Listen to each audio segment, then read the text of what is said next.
cuando ves que un jugador de América llega a Pumas y la gente lo recibe bien, entonces dices, a ver, ¿cómo es la afición, no? O sea, o sí o no. O sea, ¿quieres a alguien que venga del América o no? El argentino, por ejemplo, es un tipo que se adapta a lo que sea. Con tal de trascender, de ir más, porque a lo mejor en su país no le pagan lo que le tienen que pagar, él se puede ir a donde sea y se va a adaptar. Y el mexicano le cuesta mucho más trabajo. A ver, yo llegué a Necaxa, como tú lo dices, él fue el primer draft y a mí no me preguntaron a dónde iba tampoco, me avisaron que ya estaba en Necaxa, pero bueno, fue lo mejor que me pudo pasar.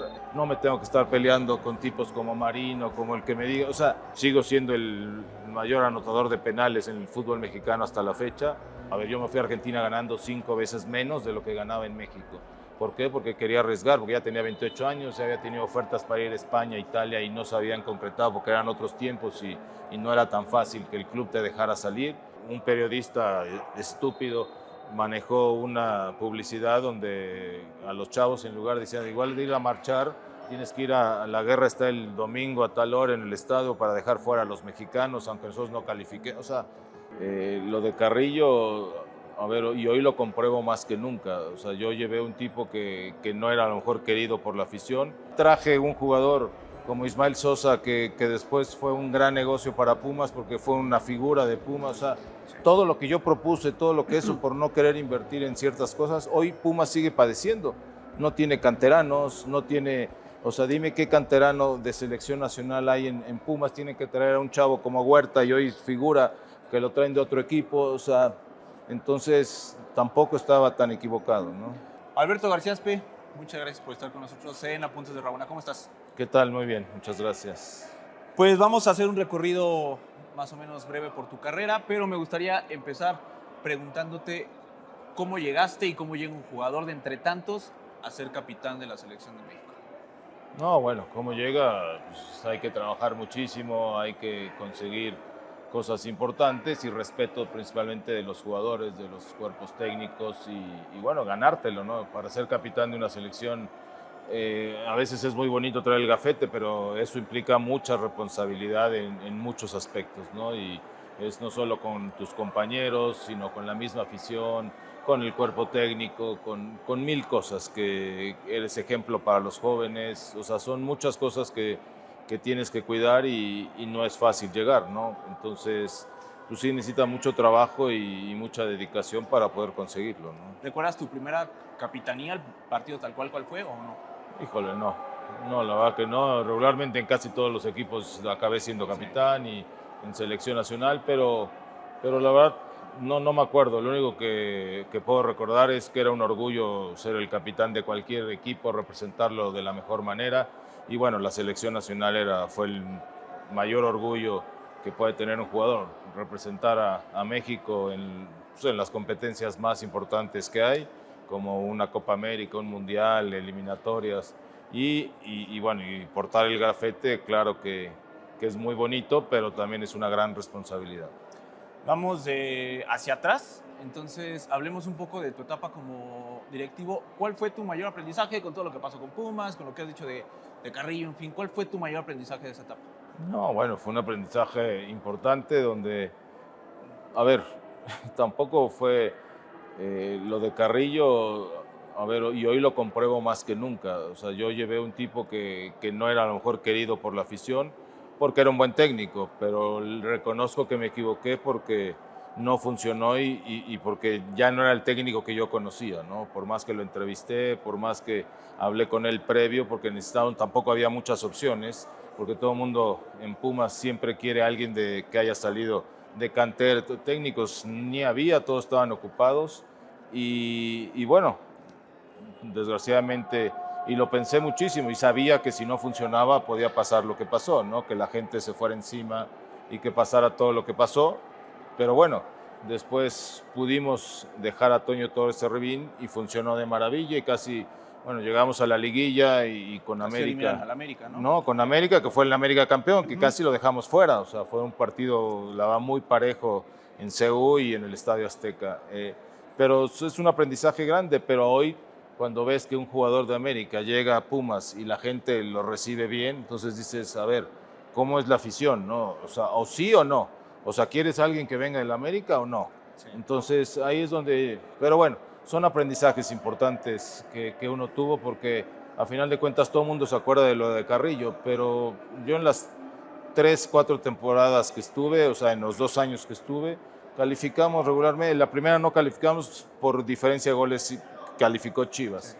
Y después calificamos con América, después también. Entonces, tampoco fue. Traje un jugador como Ismael Sosa, que después fue un gran negocio para Pumas porque fue una figura de Pumas. O sea, también todo el mundo se fija en lo malo, ¿no? En lo que me pude haber equivocado, ¿no? Pero fue un gran aprendizaje y sí fueron cosas que a lo mejor no repetiría, pero muy pocas, ¿eh? La mayoría las repetiría porque hoy, ya estando fuera, me doy cuenta que todavía no las hacen.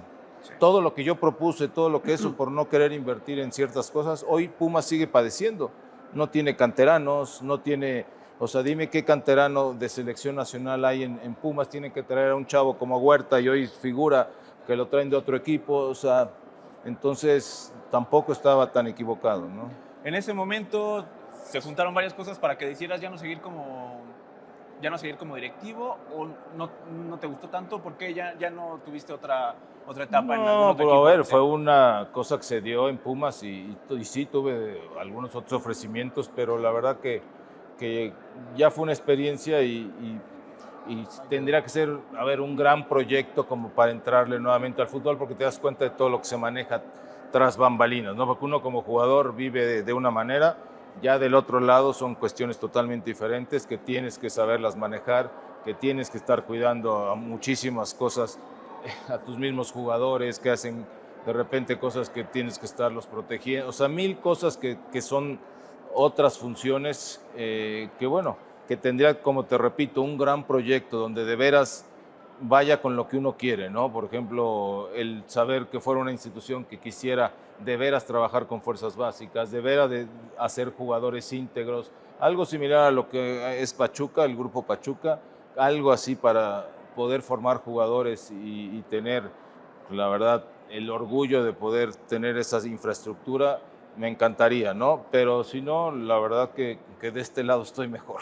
Ahora, un contexto totalmente diferente, obviamente, pero eres directivo aquí en la People's League.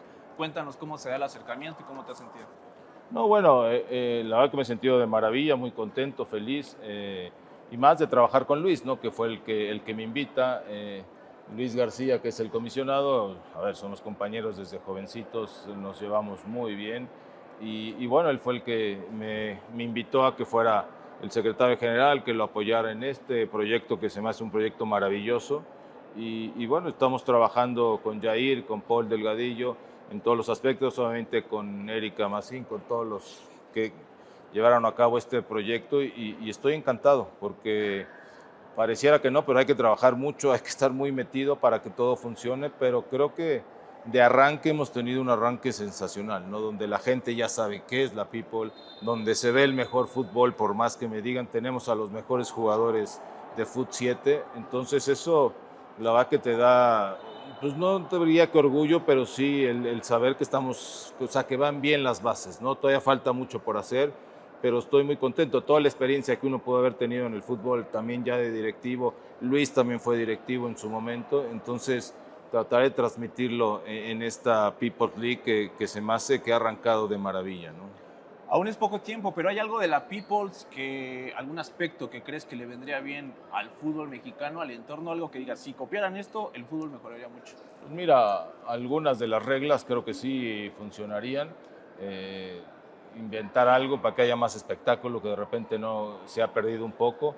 Pero la principal que tiene la People es el ascenso y descenso. Eso tiene que regresar a la primera división, a la Liga MX. Para mí es algo fundamental porque el fútbol mexicano se ha convertido, se ha estancado, esa sería la palabra, porque no hay problema. Pues, si quedo en último, eso de que pagan, veto a saber si de veras, pero entonces los dueños de los equipos no les importa invertir. O sea, y si antes, cuando tú decías, chin, voy en último lugar y voy a descender mi franquicia que costaba $40 millones, solo va a costar uno, pues por supuesto que les preocupa, ¿no? Y entonces tienen que hacer lo de los extranjeros, o sea, que eso no es cuestión acá, pero alguna de las reglas que pueden innovar, pues hay muchas, o sea, para también darle mayor espectáculo, pero en el fútbol, ahorita si me preguntas de la Liga MX, ¿qué se tendría que regresar? Es el ascenso y el descenso, el bajar los extranjeros a 5, como fue en su mejor momento, que puedes tener 5 extranjeros si los quieres en la cancha, si quieres en la banca, no más,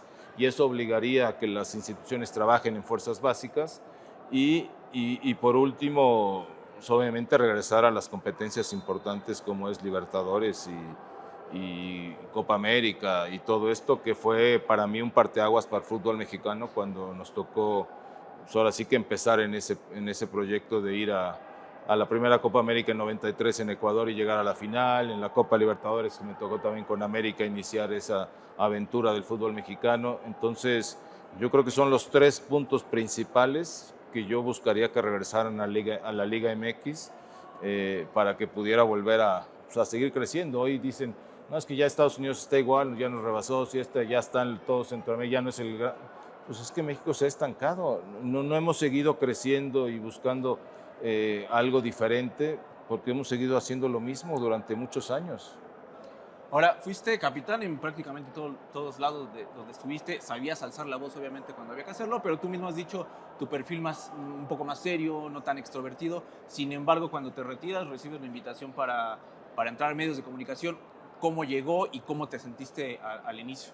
No, pues al principio sí me costó, la realidad es, a ver, cuando me retiro me ofrecen la dirección de selecciones nacionales, no lo acepté porque me estaba retirando y no quería, en ese momento quería como descansar un poco y venía mi partido de despedida y la rechacé y después me invitó Javier Alarcón a los medios de comunicación y bueno, me aventé, le entré, pero pues era algo totalmente diferente, ¿no? A lo que uno hace. Yo estudié administración de empresas y esto es comunicación, ¿no? Es otra cosa totalmente diferente. Pero bueno, te adaptas, aprendí muchísimo de todos mis compañeros que tenían toda la experiencia del mundo, como Raúl Orbañanos, el Perro Bermúdez, Raúl Sarmiento, o sea, infinidad, el mismo Javier Alarcón, o sea, todos les aprendí lo que más se podía.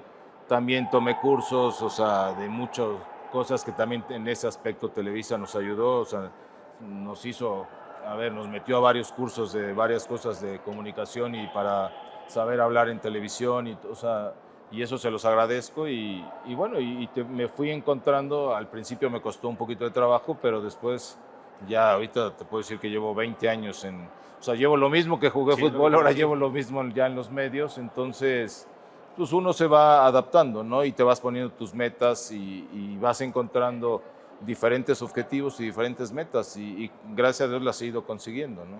Has contado que tu padre te dijo que tenías que seguir con la escuela para seguir jugando. Después que vio que ya estabas en buen camino, te dijo, bueno, si quieres ya déjala, pero tú dijiste, no, yo la acabo. Y definitivamente eso te sirvió mucho para poder entrar a los medios, ¿no? Las bases, No, etcétera. totalmente. A ver, un futbolista o un deportista de alto rendimiento que aparte tiene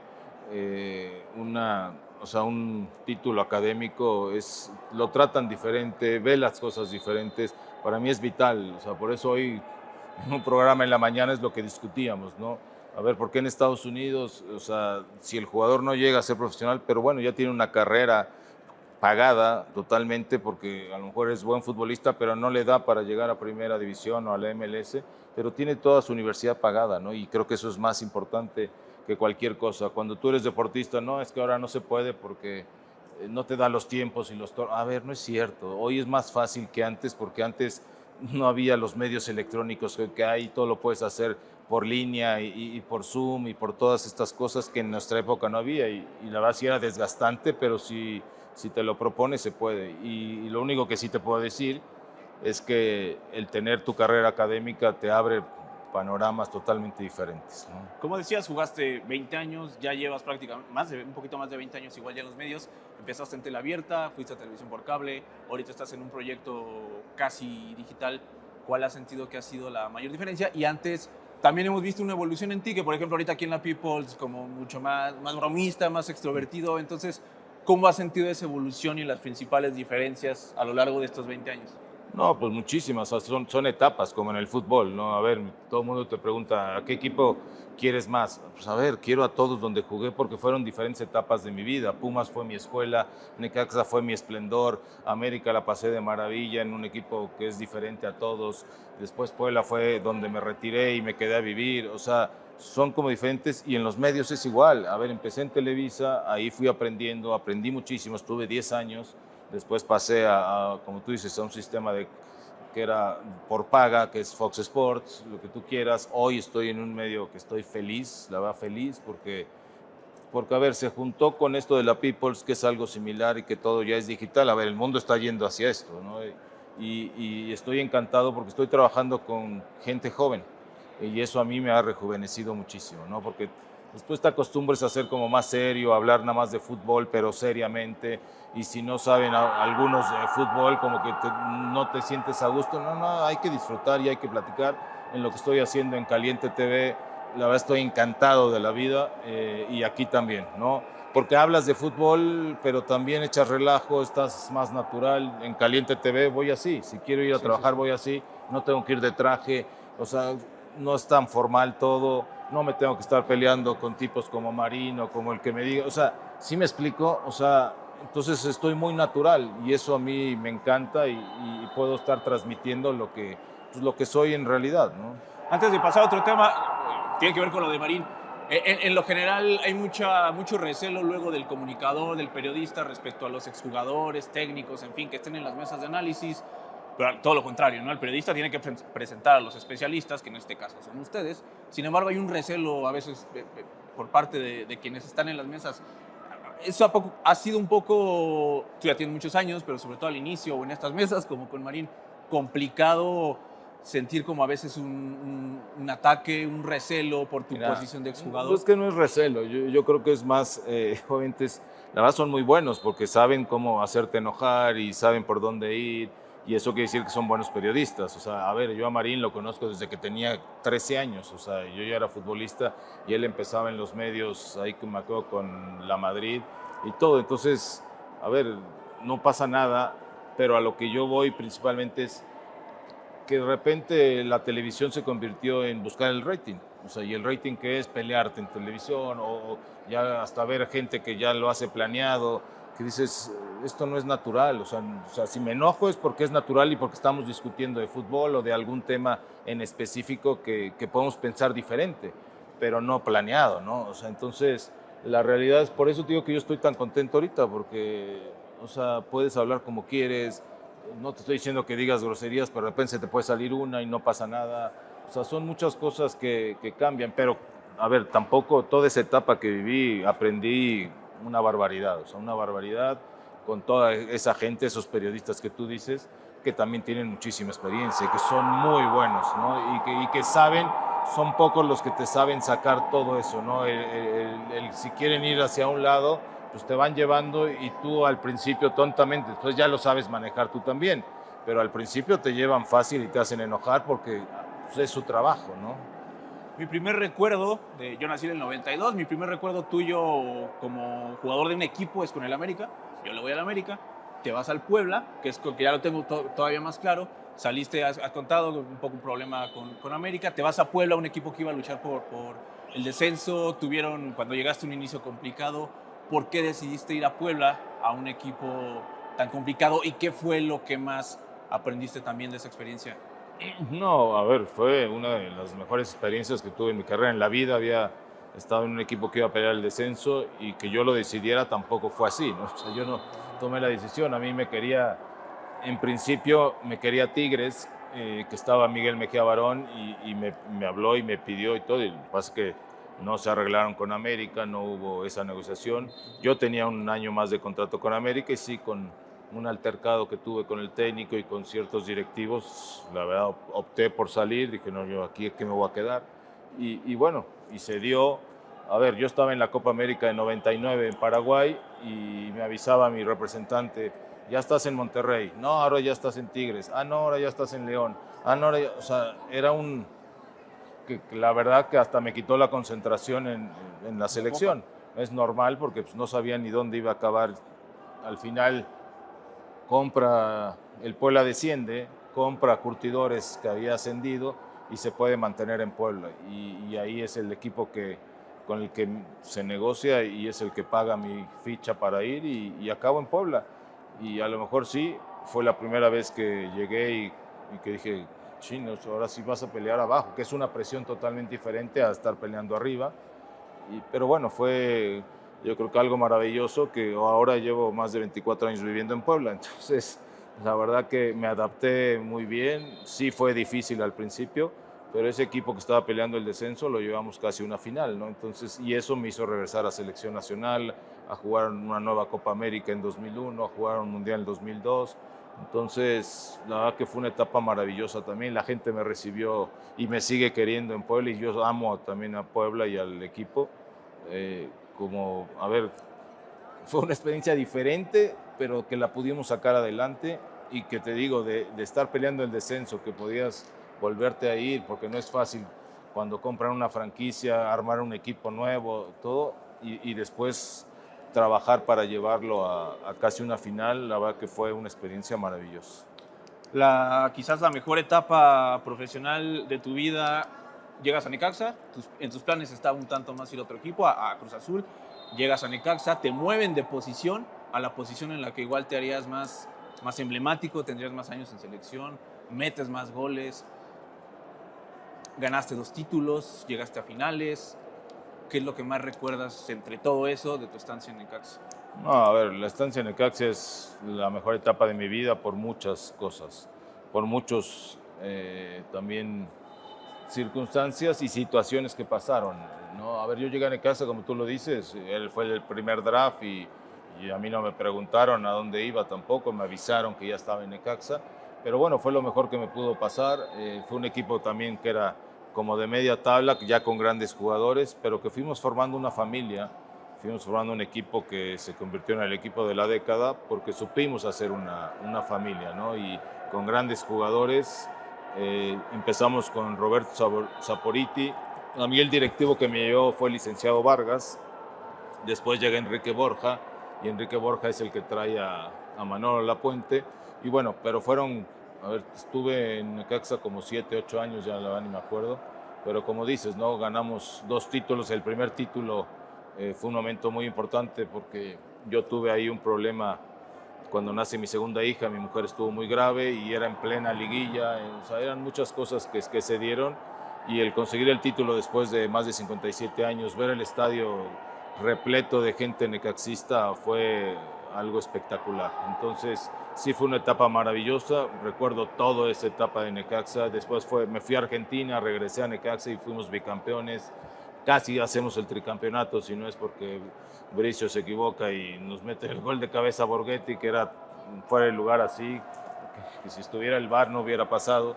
Pero bueno, fue una etapa maravillosa. ¿Qué te puedo decir? Necaxa fue maravilloso porque aparte jugaba con mi cuñado, con Ricardo, entonces toda la familia siempre nos iba a ver, junta mi familia y la de él, o sea, entonces fue una etapa que nunca voy a olvidar, ¿no? 2 de los más grandes ídolos de la selección de los 90, tú por un lado y por el otro Luis Hernández, ambos tuvieron su experiencia en Argentina, tú en River, él en Boca, no hubo tanta continuidad. ¿Crees que hay una razón en específico que tenga que ver con venir de México, lo que sea? Eso por un lado, o fue circunstancial. Y lo segundo, de tu estancia en Argentina, como lo que te preguntaba de la Peoples, ¿qué cosas viste que dijiste, por esto México no puede dar aún un paso de ser un país de élite en el fútbol? Bueno, primero el trabajo, son países que se dedican totalmente diferentes.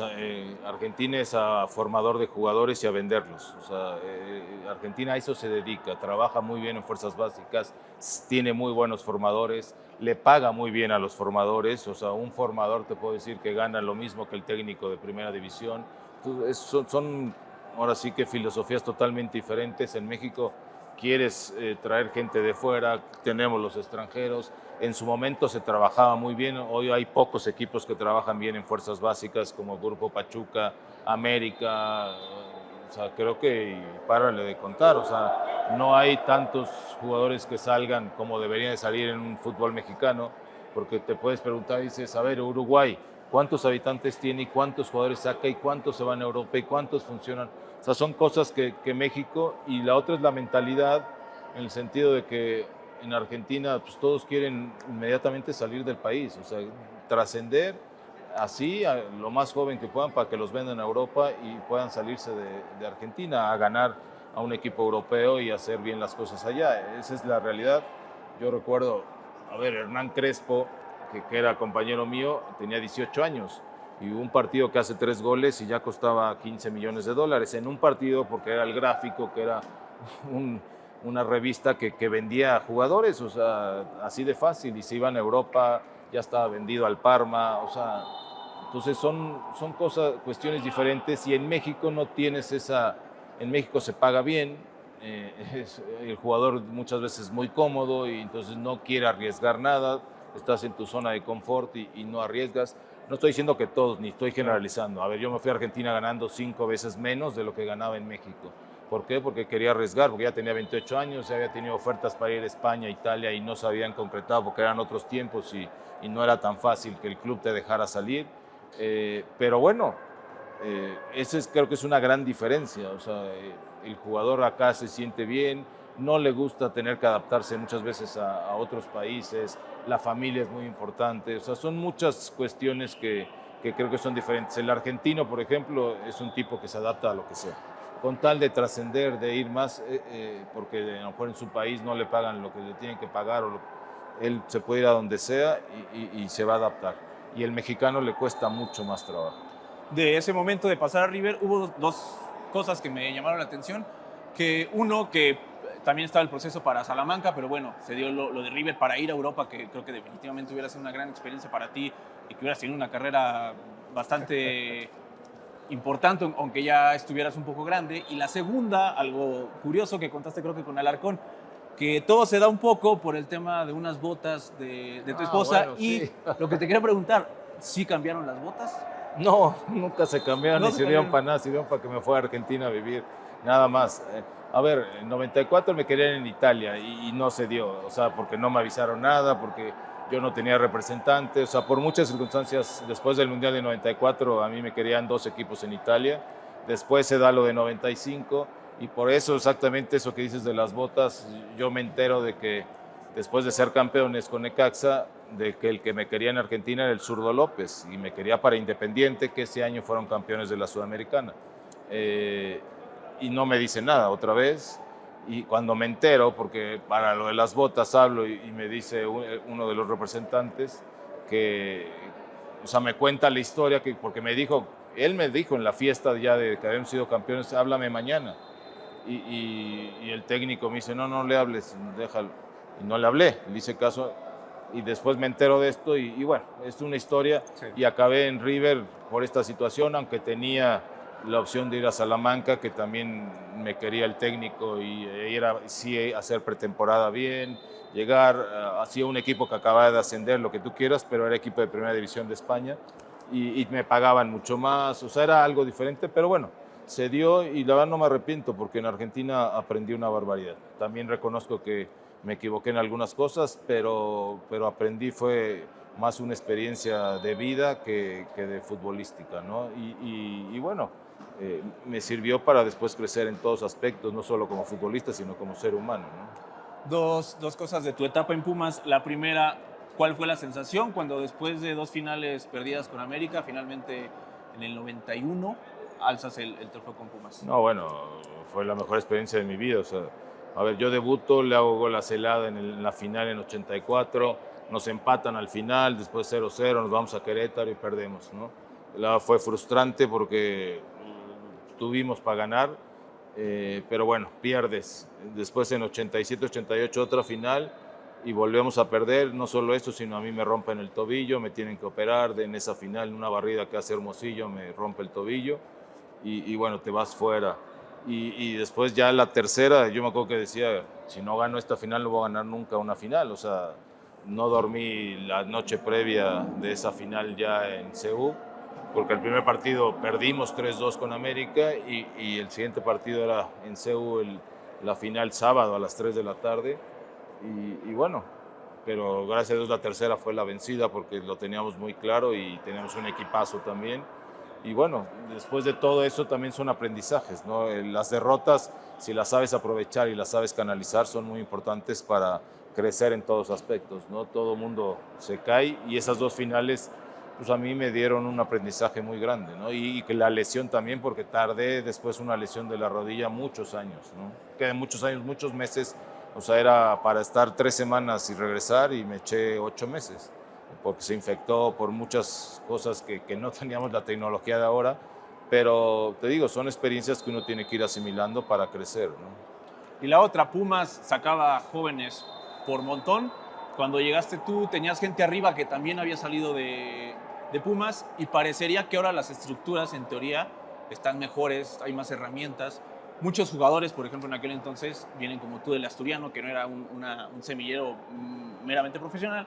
Sin embargo, ahora salen menos jugadores, ahora se implementa una sub-23, lo que decías de Argentina, a esa edad ya están en Europa, ya ganaron mundiales sub-23. Entonces, ¿por qué crees que a pesar de que ahora hay un poco de más, un sistema en teoría con más herramientas, están saliendo menos jugadores jóvenes, no solo de Pumas, sino en general del fútbol mexicano?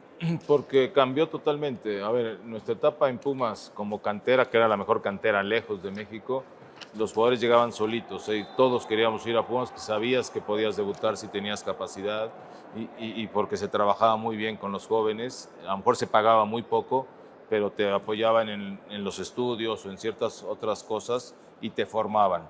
Y por eso salían cantidad de jugadores importantísimos, todos muchísimos seleccionados, muchos que se fueron a Europa y llegaban así.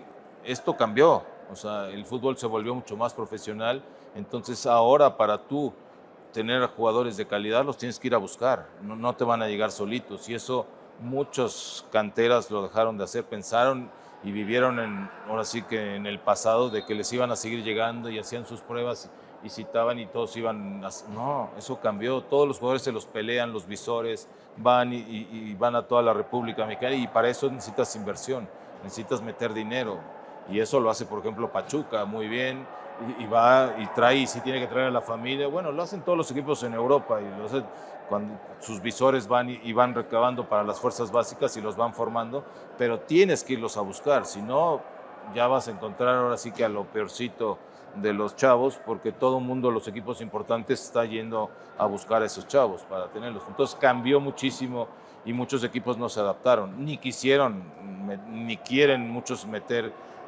es así que inversión para lo que es fuerzas básicas, se les hace más fácil, teniendo tantos extranjeros hoy, traer extranjeros que no les cuesten tan caros, ¿no? Antes de ir cerrando, no saliste tan a gusto de Pumas por este tema del draft, del Necaxa, había ofertas que no te decían.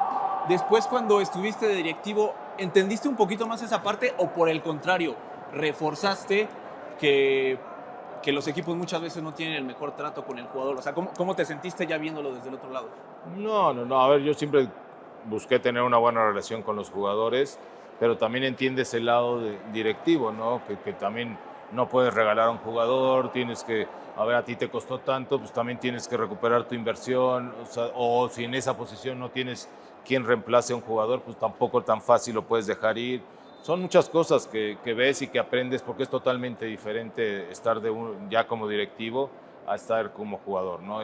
Como jugador tú te dedicas a entrenar, a buscar ser campeón, a tener un buen grupo y ya como directivo son otros temas como una empresa, un director, o sea, tienes que empezar a ver 1000 cuestionamientos en todo lo que es deportivo y no solo del primer equipo, sino también todo lo que es la infraestructura de fuerzas básicas, lo de doctores, también los médicos, los fisioterapeutas, 1000 cosas que por ejemplo yo quise implementar y no se pudo porque había gente y había cotos de poder de muchos años que no permitían un progreso, o sea, que todo querían seguirlo manteniendo como lo habían hecho. Entonces, a veces cuesta trabajo, te das cuenta de 1000 cosas que uno como jugador no las ve.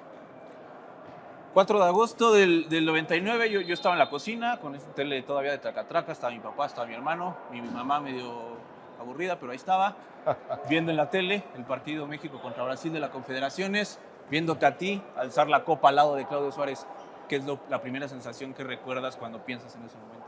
No, bueno, a ver, nosotros veníamos de jugar lo que te decía, la Copa América de 99, que fue en Paraguay, y quedamos en tercer lugar y después venía la Confederación, o sea, fue una concentración larguísima, otra vez con Manolo Lapuente, ya la habíamos tenido en 98 para el Mundial y después acá fuimos primero a Asia a jugar unos partidos, después regresamos a la Copa América, después a las Confederaciones, y la verdad que la sensación, a ver, ganar la Confederaciones con el Estadio Azteca contra Brasil y con estadio a reventar, la verdad que fue una sensación maravillosa.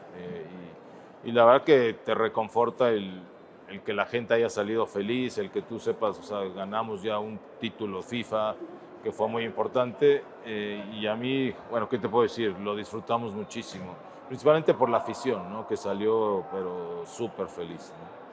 En contraparte de un tema que ya has hablado de lo difícil que fue el Mundial de 94, lo que te quería preguntar que me llama la atención de eso es que platicaste que tú querías tirar quinto, pero Mejía Barón te dice que no, que tires primero. Lo que te quiero preguntar es, en general, como el ímpetu del jugador, el feeling, el instinto, ¿cuesta a veces trabajo lidiarlo, batallar con lo que un técnico te dice? No, no, no, para nada. Ahí fue, a ver, en nuestra época usualmente se preguntaba quién iba de primero, quién iba de segundo. O sea, toda la lista el técnico la platicaba con, el, con los jugadores. Y yo era el tirador oficial y yo ya había tirado un penal en ese partido con el que habíamos empatado con Bulgaria. Y cuando vamos a la serie de penales, sí, yo le comenté a Miguel, dije, a ver, ya tiré yo el penal, que vaya Benjamín Galindo de uno. Los principales penales es el 1 y el 5, se supone. Entonces le dije, que vaya Benja y yo voy de quinto para... Me dijo, no, no, tú vas de primero. Y dije, bueno, no pasa nada. Aquí el problema fue que a la hora que puse el balón en el manchón penal me entró una pequeña duda. O sea, yo nunca daba para dudas, o sea, siempre era saber, ya así voy a tirar el penal y se acabó y ahí va. Y en ese momento, por haber tirado el penal durante el partido, me entró una fracción de segundos la duda de mejor se lo cambio. Y ahí fue donde echo un poquito el cuerpo para atrás y pega en el travesaño y se va. O sea, pero fue circunstancial. Después también llega Jorge y para el otro penal. O sea, y todo el mundo recuerda nada más mi penal fallado, ¿no? Pero, a ver, voy a vivir con eso. Pero también, como te dije, en la vida costó trabajo porque tardé más de 2 meses en poder dormir porque me levantaba todas las noches recordando el por qué dudé, por qué, o sea, y había de dos cosas, ¿no? O darle la estafeta a alguien más para que tirara los penales y yo olvidarme de eso, o prepararme para la revancha, como hay en la vida. En la vida siempre hay revanchas, siempre tienes, todo mundo se tropieza, todo mundo se cae y hay que levantarse y aprender de eso. Y eso me llevó a practicar los penales durante 4 años. Me quedaba 3 veces a la semana mínimo, 1 hora tirando penales y tiros de castigo. Y bueno, y en 98, gracias a Dios, tuve la revancha contra Bélgica y lo pude aprovechar, ¿no? Oye, no solo los más de 50 penales que metiste, sino muchos balones que quedaban de rebote, algunos tiros libres, le pegabas con un palo. ¿Eso fue algo innato que desde que eras niño tenías esa facilidad? ¿Hubo algo específico que te llevara ese golpeo tan característico tuyo? ¿Cómo se dio? No, no, no, a ver, sí es nato, pero lo tienes que trabajar todos los días. Obviamente trabajas y trabajas. Sí tenía nato pegarle fuerte a la pelota, pero tienes que practicar el saberla dirigir, el cómo pegarle. Un tiro de castigo, no creas que te quedas horas y horas. Yo le aprendí muchísimo al Tuca cuando debuté, que él ya era muchas maneras. A ver, muchas veces en un partido tienes una sola oportunidad en tiro de castigo, uno, y la tienes que meter. Entonces tienes que practicar horas y horas para que ese uno en el partido lo metas. Entonces, o sea, se dice fácil, pero no, es practicar muchísimo. Sí puedes tener las condiciones, la cualidad de pegarle fuerte, pero tienes que practicar muchísimo para cada vez ir mejorando.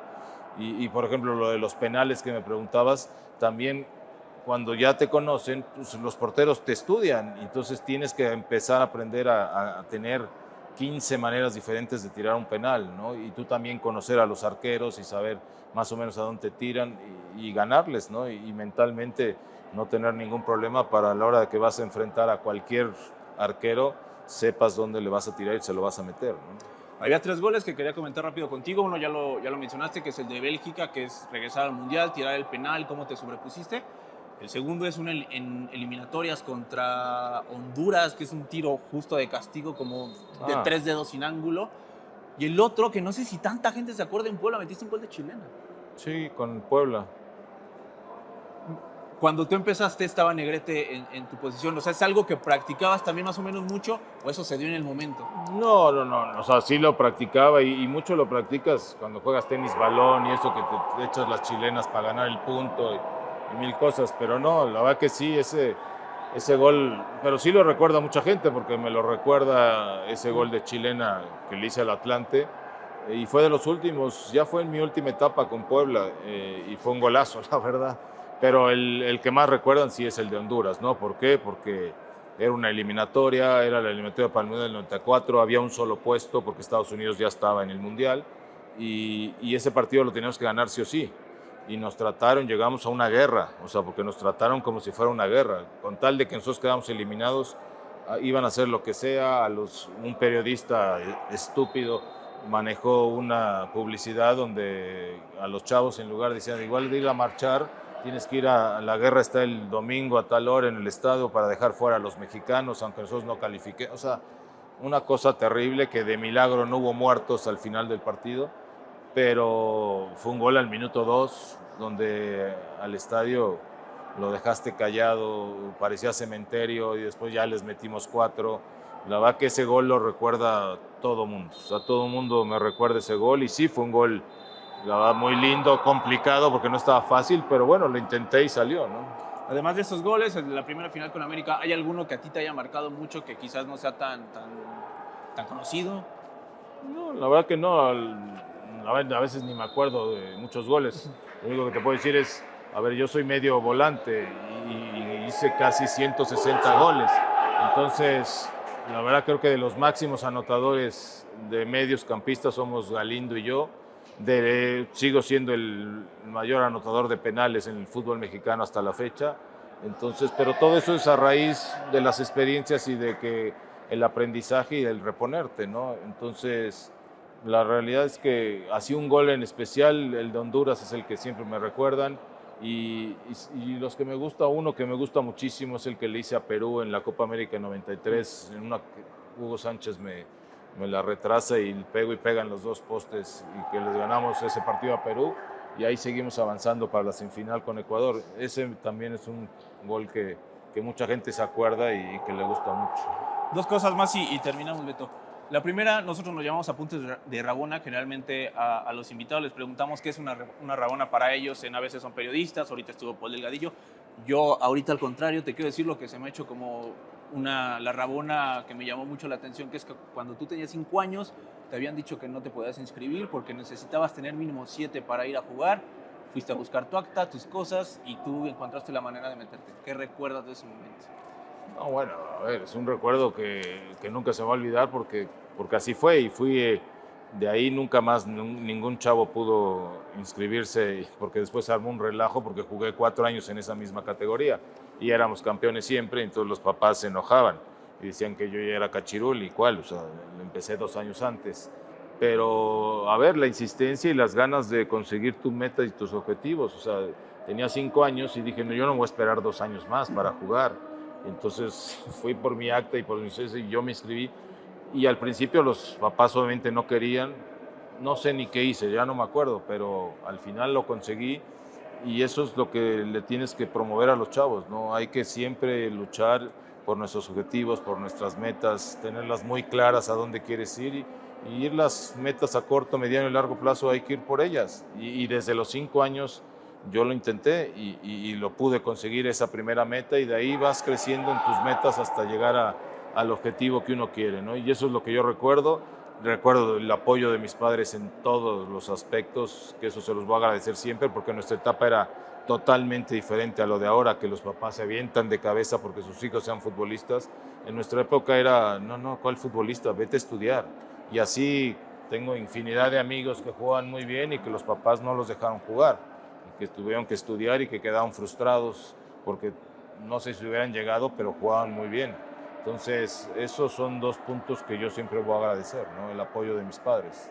Por último, Beto, también es tradición en nuestras entrevistas que nos hagan un 11 los invitados y me gustaría que tú nos hicieras un 11 de las 3 selecciones que tú estuviste en los mundiales, 94, 98 y 2002, y que nos hicieras el 11 y nos platicaras. No, bueno, qué complicación me pones, Dios mío.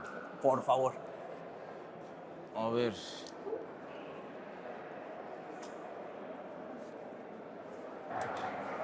A ver, ahí está. Más o menos fue a las prisas, pero... Sí, está bien. Entonces, nada más es Jorge Campos, Pavel Pardo, Claudio Suárez, Márquez, Ramón Ramírez, Galindo, Nacho Ambriz, Andrés Guardado, Cuauhtémoc Blanco, Hugo Sánchez y Luis Hernández. Bueno, Andrés Guardado me dijiste que en las 3, entonces Guardado no entraría ahí, ¿no? Cierto. Sí, él hasta O sea, 2006 Guardado empieza. es... Sí, Sería porque alguien Rafa de- sí estuvo, sí. pero tengo que quitar a Guardado y te puedo poner a pues, Ramón Morales. Ramón Morales, los dos Ramones. Perfecto. Nada más, aquí le pones tu firma, por favor, Beto.